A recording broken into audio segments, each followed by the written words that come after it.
speaker tell you a little bit about what his accomplishments. We've got 4 people in this room who have been involved in this camp as a camper, as a college counselor, as a high school or a college coach.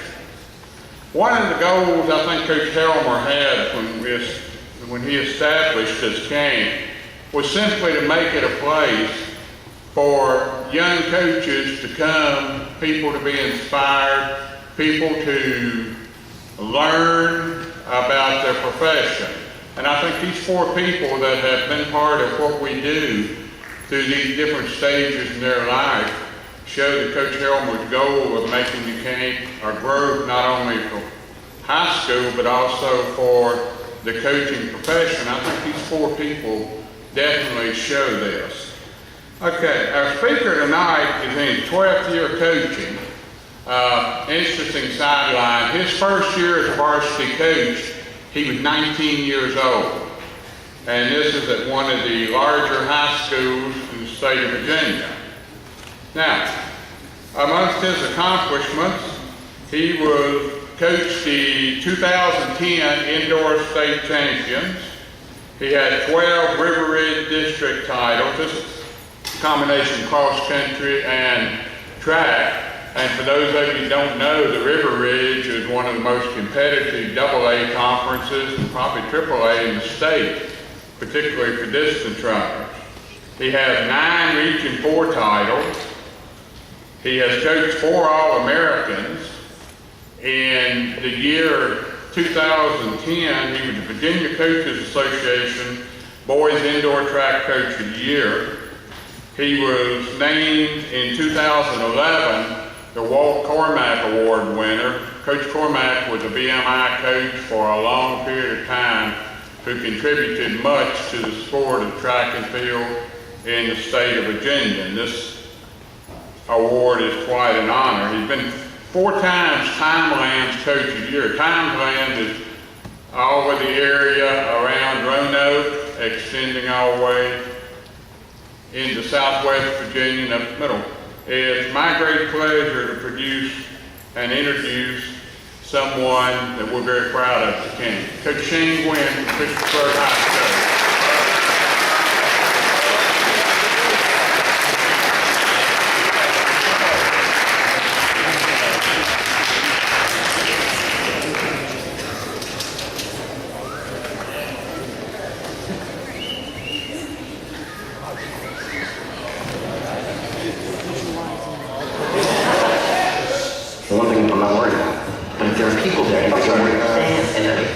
Stickler, but you need to be thorough.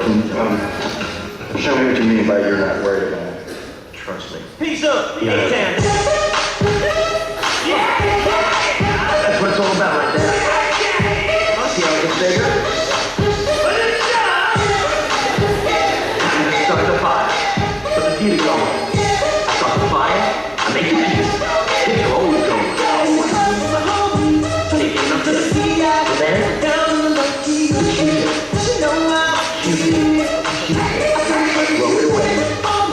That's not working. Hit it with it.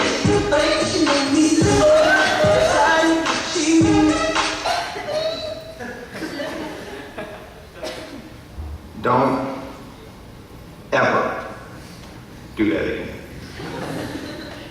Do you hear me? Just expressing myself. No. Not like that tonight. All right? This is where you live. Right here. You live right here. Okay? This is home. There it is. I want to see none of that. Don't need no people. They got food there.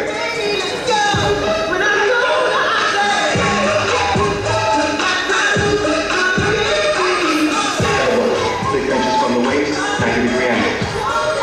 Don't you bite your left side.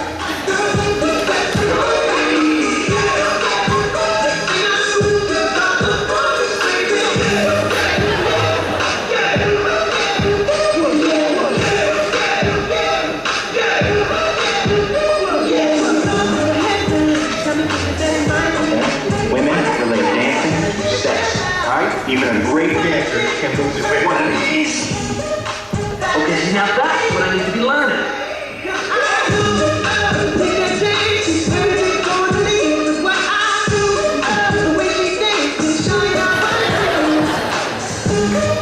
Can't stop it. Stop it. Next subject. Get out.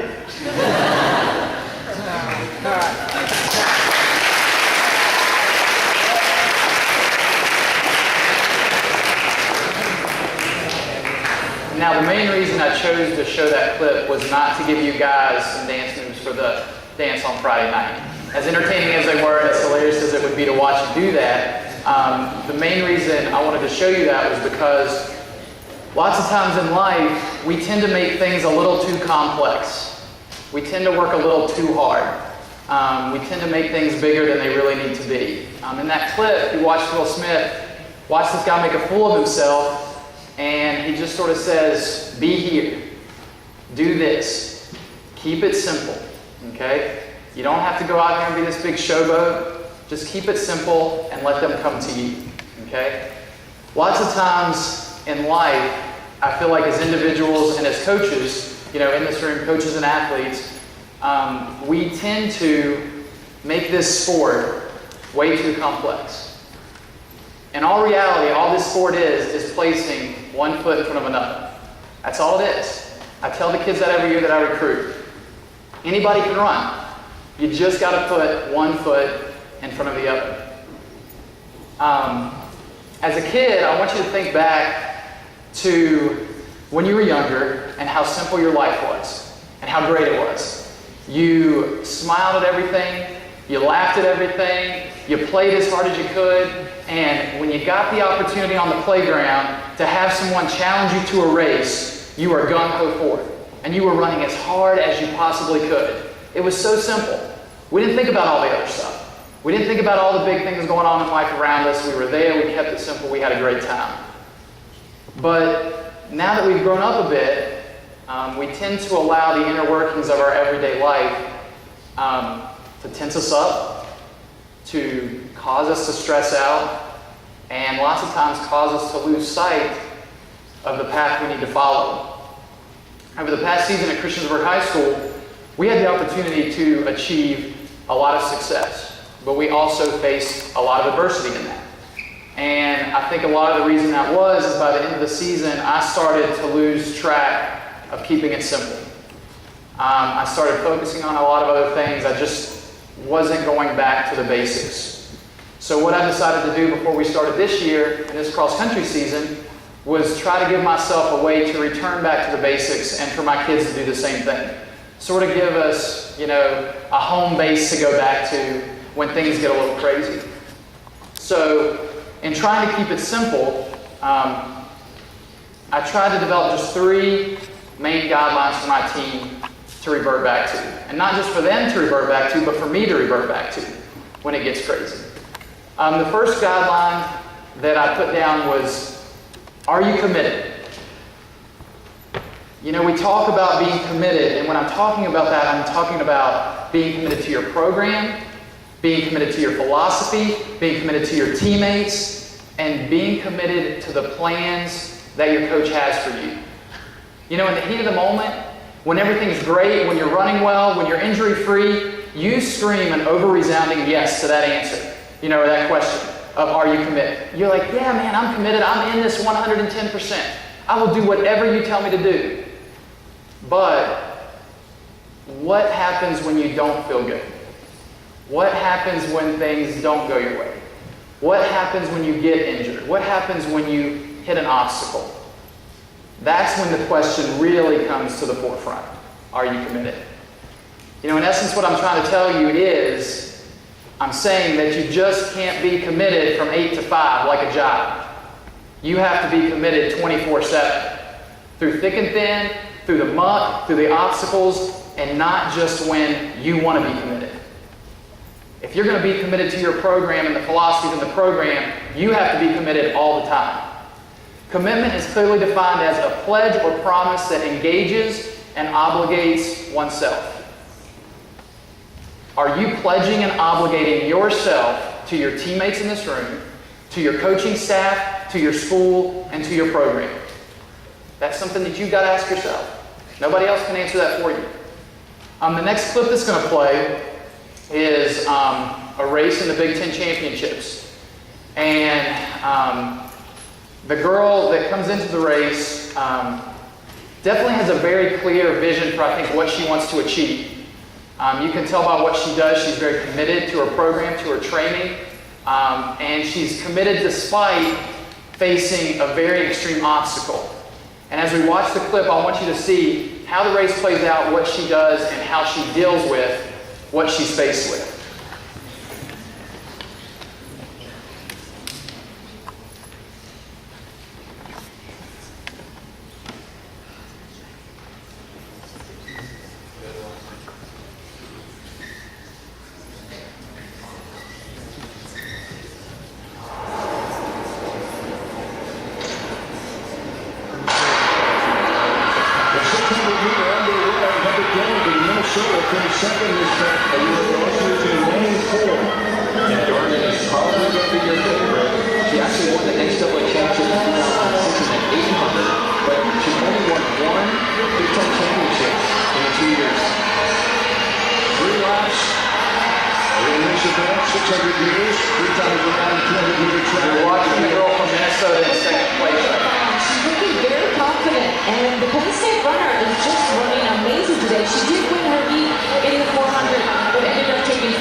That was a pretty amazing race. Rarely do you get to witness something like that, in your lifetime, or watching, a race like that, being there in person.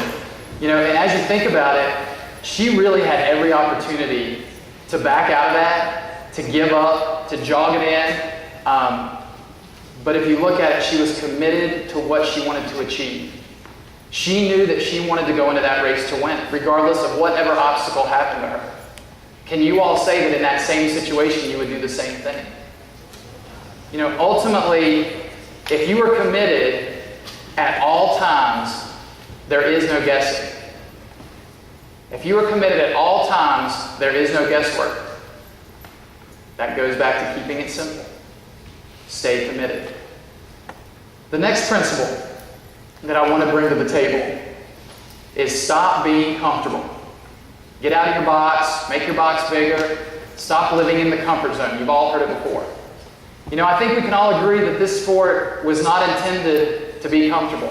And if you joined it to be comfortable, you're in the wrong place. You shouldn't be here, because it's not meant to be that way. This sport is challenging, it is taxing, it is demanding, and it wears on your body. There is not much comfort about it. But what's interesting is a lot of you all are shocked when you realize that. I have to work hard? I have to hurt? You want me to run up a mountain? You want me to do this? You want me to be throwing up afterwards because I exerted myself that much? Yeah, that's exactly what we want you to do. Okay? That is getting out of your comfort zone. Being comfortable is defined as free from affliction or pain. If you really want to be good at this sport and you want to accomplish something great, you have to learn to deal with those two things. You have to experience those.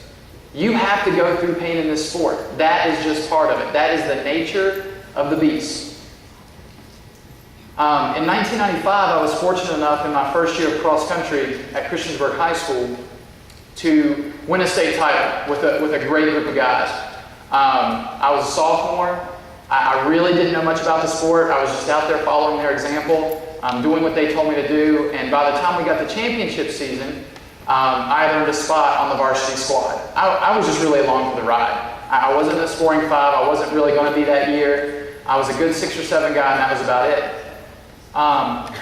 That team went on to the state meet that year. They were not the favorites. Western Albemarle was the favorites. Our coach, Coach Shelton, thought that we could win it. We ended up going in, and our top 4 went 3, 4, 7, 8 in the state of Virginia that year. Our 5th man was 69th. We ended up scoring 70-some points. We ended up winning by about 30. And my greatest memory was just sort of standing up on the podium, just sort of smiling. I really didn't know what I was smiling at. I was just glad to be there. Okay, getting a medal, getting a trophy. But the cool thing about it was I had the opportunity to talk to one of my teammates a couple weeks ago, who was the 3rd place finisher that year. And I asked him, I said, Justin, what made our team so different than everybody else? Why were we able to go in there and do what we did on that day, which was pretty extraordinary to have 4 guys in the top 10? And, he looked at me and he just sort of paused for a second. And he said, Shane, I think that answer was twofold. He goes, 1, our group developed an atmosphere of feeling like we were working harder than anybody else out there every single day. That's just what we did. And number 2, we embraced the challenge and discomfort. Because if we did, we knew it separated us from everybody else. We embraced being uncomfortable. I didn't know any better. I was just following their example. So I was doing the same thing without knowing it. But it was interesting to hear him say that of what we were doing and then thinking about this speech about bringing it back to being simple. We just embraced something that was challenging for everybody else, so we excelled when it got tough. Basically what Justin was saying was, we were choosing to be competitors instead of participants. When the going got tough for everybody else, they crumbled. When the going got tough for us, we got into it, we were ready to go, we were ready to feed off that. Okay? The final and probably most simple of the 3 is just doing what you're supposed to be doing. It's that simple. Years ago when I was a camper here, Coach Ron Elmer got up on the stage and he gave this speech about the qualities that he looks for in the runners on his team. And he talked about raising the standards. And one of the things I clearly and vividly remember him saying was, if you're a part of my team, if you'll just do what I ask you to do, you will eliminate almost all of the conflict that could go on in your daily life while you're a part of this program, while you're at this practice. If you just do what I ask you to do. When I was working on these things for my kids, I put together a message for them. And in that message, there was a piece I just want to read you all real quick, and it starts like this. If you are asked to complete a certain amount of mileage or length of time, then do it. If you are asked to complete all of your general strength, stretching, lifting, and any other item, then do it. If you are expected to treat your teammates with respect, encourage, uplift, and pull them to greatness, then do it. If you are expected to make good choices outside of practice, be a good role model in school and the community, and create a good reputation for yourself and this team, then do it. And finally, if you are asked to make a move in a race, help the team in any way, or be unselfish, then simply do it. It was that simple. But here's what happens, and here's the problem. And I've seen it a million times.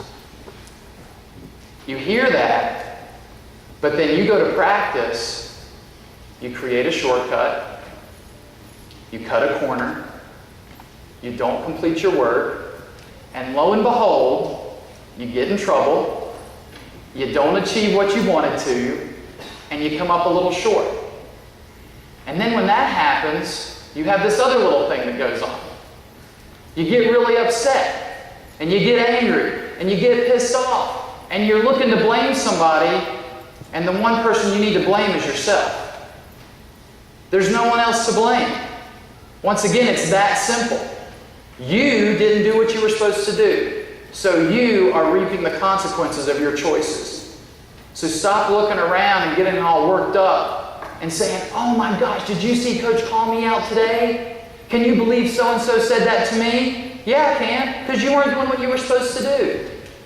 You know, I've listened sometimes here at camp when you all get called up for things, or if you were late somewhere, man, I can't believe they did that. Why not? The first day of camp, it was clearly stated to you where you were supposed to be, when you were supposed to be there, what you were supposed to do in the cafeteria. So don't be surprised if somebody calls you out on it. It's the same thing when you go to practice, or when you're in a meet, or even bigger than that, when you're living your daily life. It's a really tough pill to swallow, and I understand that, because when you do, you have to take responsibility for your actions. But the shortcuts aren't worth it. Basically what I want to say, you know, you take your shortcuts and all that other stuff, you pack it up and you take it home. I don't need you on my team if you're going to be like that. That's a rough thing to say, but that's really just how it is. If you think back to the movie Miracle on Ice, which we all know, we've all watched it, it's a phenomenal story. At the beginning of that movie, Herb Brooks clearly knows what he wants for and out of that team. He knows what people he wants. He knows how he's going to get them there. He knows what goal he has in mind. It's all laid out. It's exactly what he wants to be done. He conveys that to them, but they don't buy into it at first. They're not doing what the coach is asking them to do. And if you remember in that movie, they struggle. You know, they get their butt kicked a couple times. They're not playing as a team, they're arguing, they're fussing, there is no team chemistry, and everybody's frustrated. But then there's that one scene where they start to come together as a unit, and they start listening to his expectations, and they start doing what he is asking them to do, and lo and behold, by the end of the whole thing, they win the Olympic gold medal. Now everything might not be as extravagant, you know, for you as in that scenario. But it really is simple for you to just do what you're asked to do. Nobody in this room likes to hear their coach in their ear all the time. They hate it. It's frustrating. You know it. You know, I see it with my kids sometimes. I can tell after I say something to them and they're going off and stomping and being mad and going to their teammates. I don't have to be in your ear that way. I would much rather have a positive conversation with you and tell you the great things that you're doing and how impressed I am with the hard work you're putting in. But unfortunately, for all of us coaches in here, we don't get that luxury every day with every kid. But you can change that by just making a simple choice. So, to sort of go back and review the three things that I want you to think about, I have three simple questions for you. And three simple questions you can ask yourself every single day before you get to practice. Are you committed? Number one. Can you embrace the discomfort? Number two. And number three, can you just do what you're supposed to do?